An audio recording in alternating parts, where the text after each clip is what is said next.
Oi, gente, eu sou a Deia, esse é o Spill the Beans e hoje a gente vai falar sobre cinema, aspirinas, urubus e fotografia.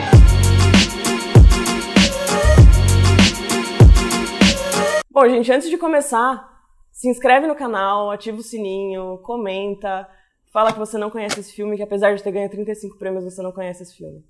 Bom, Cinema, Aspirinas e Urubus é um filme brasileiro com 35 prêmios e mais 15 indicações a outros prêmios. O principal deles foi de fotografia, mas vamos explicar primeiro o que significa. Cinema, porque ele passava publicidade sobre aspirinas em várias cidades cheias de urubus. Cinema, beleza, vocês já entenderam. Aspirinas, ele vendia aspirina, tinha acabado de sair essa porra e ele achava que curava tudo. E é isso. E os urubus estavam lá. Esse filme é na década de 40, se passa na Segunda Guerra. O alemão fugiu para o Brasil porque ele não queria participar da guerra. E um paraibano, eles se encontram no meio da viagem do alemão. Na verdade, o paraibano pede uma carona.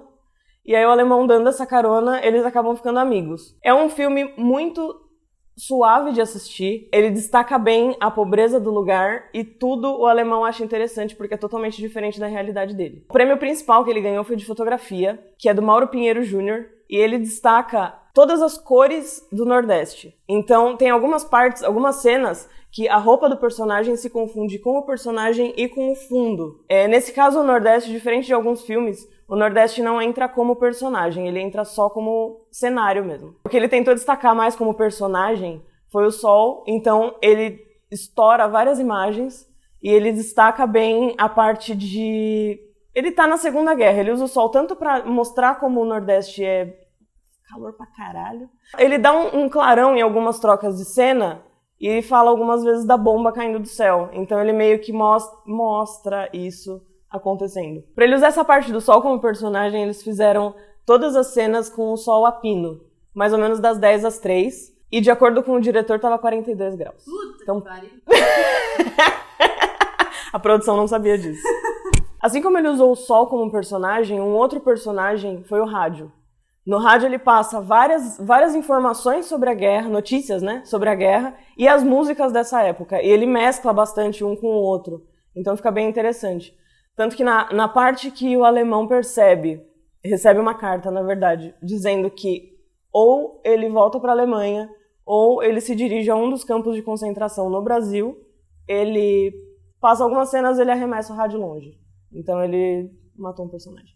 Já nas cenas noturnas, ele fez a fotografia bem escura, que era justamente para mostrar a falta de infraestrutura e a pobreza desse lugar. Então, as cenas têm muitas sombras e muitas vezes a câmera está bem perto do personagem. Como eles estão sempre no caminhão, um efeito interessante desse filme é que eles usam a câmera livre.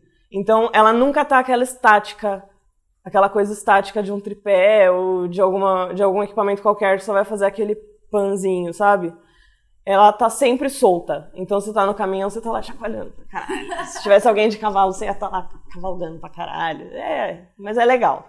Ficou legal. Esse foi só um dos tópicos do que a gente vai colocar na semana que vem. Na semana que vem a gente vai ter muita coisa interessante desse filme, porque apesar de ser um filme simples, ele tem muita coisa interessante, muita coisa que eu não sabia que tinha acontecido. Principalmente sobre a história brasileira.